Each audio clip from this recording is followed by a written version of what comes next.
Good morning. Today we're going to walk you through the process of measuring for an installation of a window screen. So we'll start out by looking at the overall situation that we have going on with this window, and we're looking for any obstructions or obstacles that might require us to modify the installation.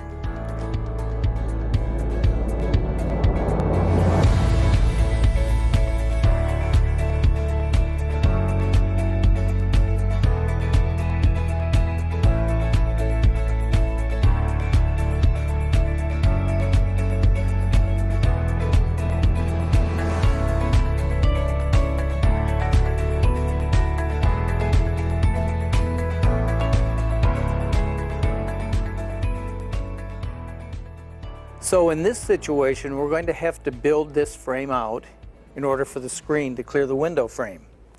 So we're going to use a 1-inch square tube and mount that to the face of the frame so we can mount the screen on the 1x1. We're going to build this window screen 1 inch larger on each side of the frame in order to clear the window and ensure that we get into the stud. All of our screens have to be mounted into structure. So we're going to mount the 1x1 and mount the screen 2 inches larger and 2 inches taller than the actual window opening. So James is going to measure this window now for the screen, and he's going to take a measurement at the top and in the middle and at the bottom. And we're doing that to see if there's any difference in the opening size. If there is, we're going to use the widest measurement on this window because it's a face fit. And then he's going to do the same thing with the height. He's going to measure the left side, the center, and then he's going to measure the right side. Once James has done that, he's going to take the measurements for the width and the height, and he's going to add 2 inches to that measurement to allow for his build-out frame. So once James has taken all of his measurements and he understands that he needs a build-out frame, he'll put that on an order and send it for processing. They'll cut the 1x1s, they'll step drill them, and they'll build the screen to his measurements. The next step will be installation.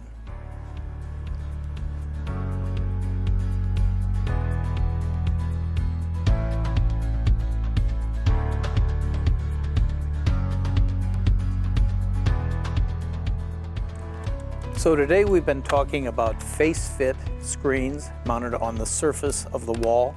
But you need to remember that there are other possibilities when you're looking at a home. For example, if the window's set back in, we can use a reveal fit and mount it inside the opening. In some cases, we need a build-out frame to mount that to. In other cases, we don't. In some cases, you're looking at a brick home, and you have to decide how to mount that. Are you going to mount it into the brick? If it's for hurricane applications, you're going to have to get into the structure.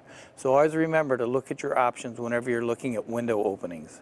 So today we're back to do the install, and the first step to starting to put screens on windows is to make sure to take the old screens off the window. If you install the new screen and forget to take the old screen out, you'll have to tear it up to remove it after the fact. On our earlier measuring video, we talked about things to look for on the job site. And on this particular job site, James is working with hardy board, siding and trim.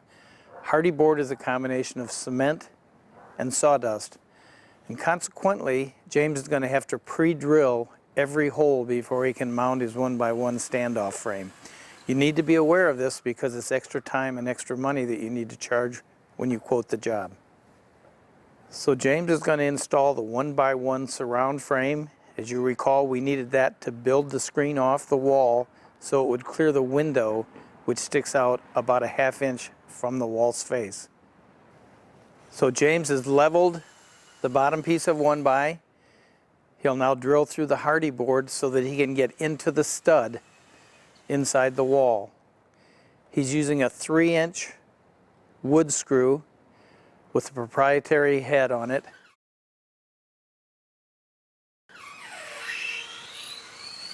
To secure the 1x to the wall. He'll continue to do this all the way around the window until he has a complete framework.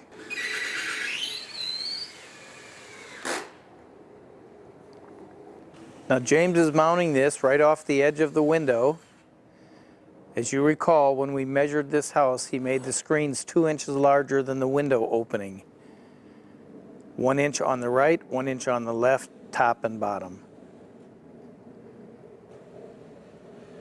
The holes that you see in the 1x1 tube are not an issue because the screen will set on the face of that 1x1, covering all of the holes.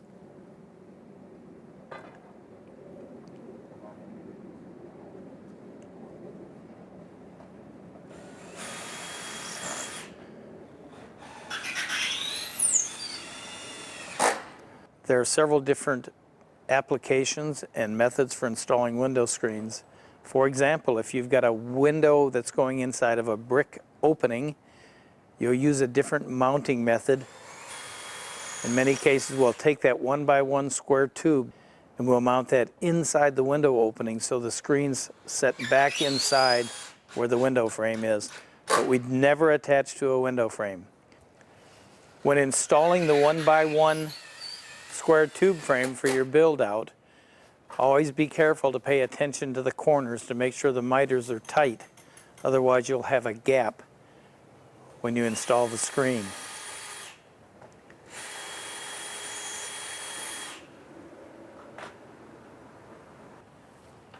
And now that James has a 1x1 surround frame built and installed, he's going to mount the screen on top of that 1x1 square tube frame, being careful to make sure that it's square. In this case, James is using an egress screen that we call a CrimSafe escape. And if it's not square, it'll put the lock in a bind. So he'll put a couple in and check it to make sure that he's got it square on the window. When these screens get very large, it's better to have a second person to help hold the screen in place.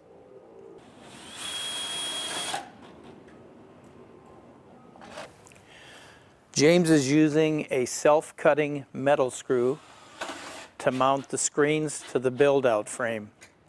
These also have a proprietary head that prevents someone from buying a driver to back them out.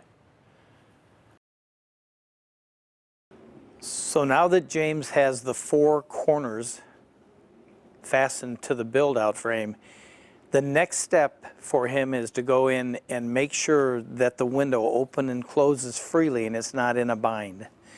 Now in this particular screen, you can see that the wall runs in slightly, so we've got a gap between the screen and the build-out frame. You'll notice that James has pre-drilled his holes on this frame, so he's going to fasten it in the area where the wall runs back in. And now that he's pulled the screen up tight to the frame, he'll go back inside the home and check to make sure that the safe escape doesn't hang up. So James is taking the packaging off of the snap covers, which are used to hide all the fasteners on the screens. So James is going to install the snap covers over the fasteners, and we should make mention here that the fasteners spacing should be 3 inches off of each corner and not more than 9 to 12 inches in between fasteners. If it's a very small screen, you may want to go down to 6, but never less than 3 fasteners per side. Once James completes the installation of the snap covers, he'll caulk around the frame and go on to the next window.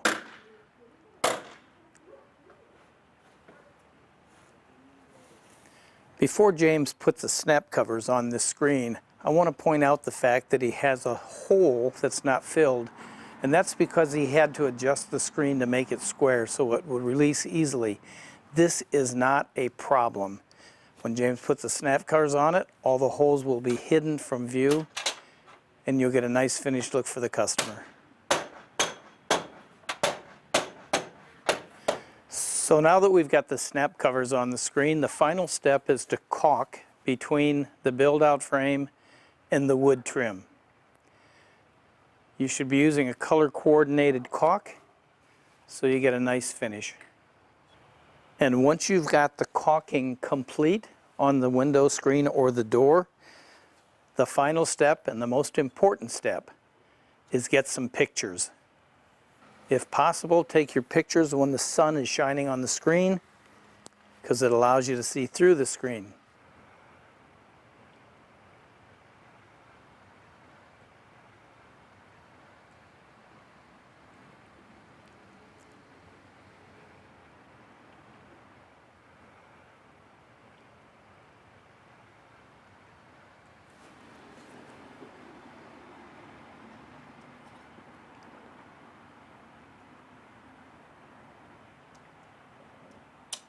So you'll notice that James has caulked both sides and the top, and that's critical to keep water intrusion out. We do not typically caulk the bottom, so that if there's any condensation or water, it can be released through the bottom of the frame. And that's all there is to it.